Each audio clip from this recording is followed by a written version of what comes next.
Welcome, friends, to our next Bhagavad Gita lesson. Let's settle in with our slow, deep breath.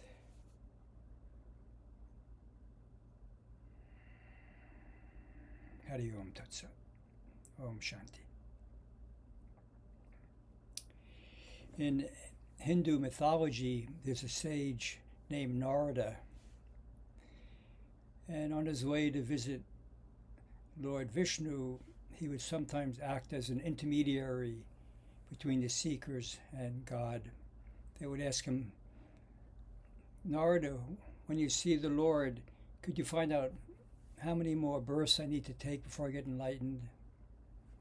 And on his way back, he would give them the answer. And in one of the Beatles songs, the narrator also plays an in-between. At least in my mind, it's between a devotee who feels that he's lost his way and the Divine Mother. And that song goes, you think you've lost your love? Well, I saw her yesterday. It's you she's thinking of. And she told me what to say. She says she loves you, and you know that can't be bad. She loves you, and you know you should be glad. And so, this is 280th verse entitled She Loves You. And we're on the 22nd verse of the 7th chapter. Sri Krishna says, endowed with this steady faith in the chosen deity, the devotees attain their desires through that God, but in reality it is granted by me alone.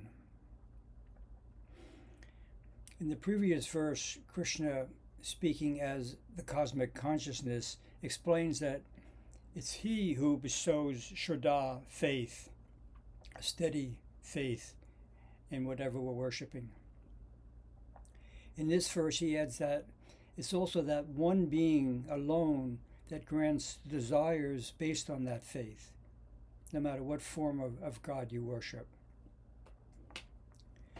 We worship whatever we believe will bring us happiness. Whether our desires are spiritual or material, they're fulfilled by the one cosmic mother. We may think that we achieved our goal through our own effort, through the position of the stars, by dumb luck, by the grace of some lesser deity, or by a guardian angel. But Krishna reveals that it's actually he as the mother who made it so. When Krishna says, granted by me alone, it doesn't mean that the goddess is sitting somewhere arbitrarily deciding whether or not to answer our prayers and let our football team win. It's not that if the Supreme Consciousness is in a bad mood or having a rough day, that we're simply out of luck.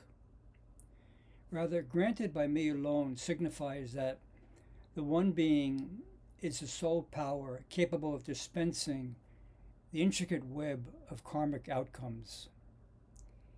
Even our most advanced supercomputers wouldn't come close to being up for the job.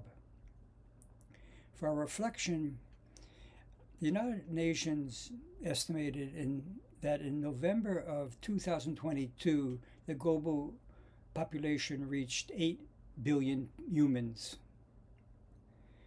When we reflect on the vast complexity of how each individual karma is interwoven with the karmas of countless other beings, and how a bird flapping its wings in Hong Kong impacts me in New York, we begin to sense that only a great transcendental intelligence could orchestrate such a mind-boggling and unfathomable system.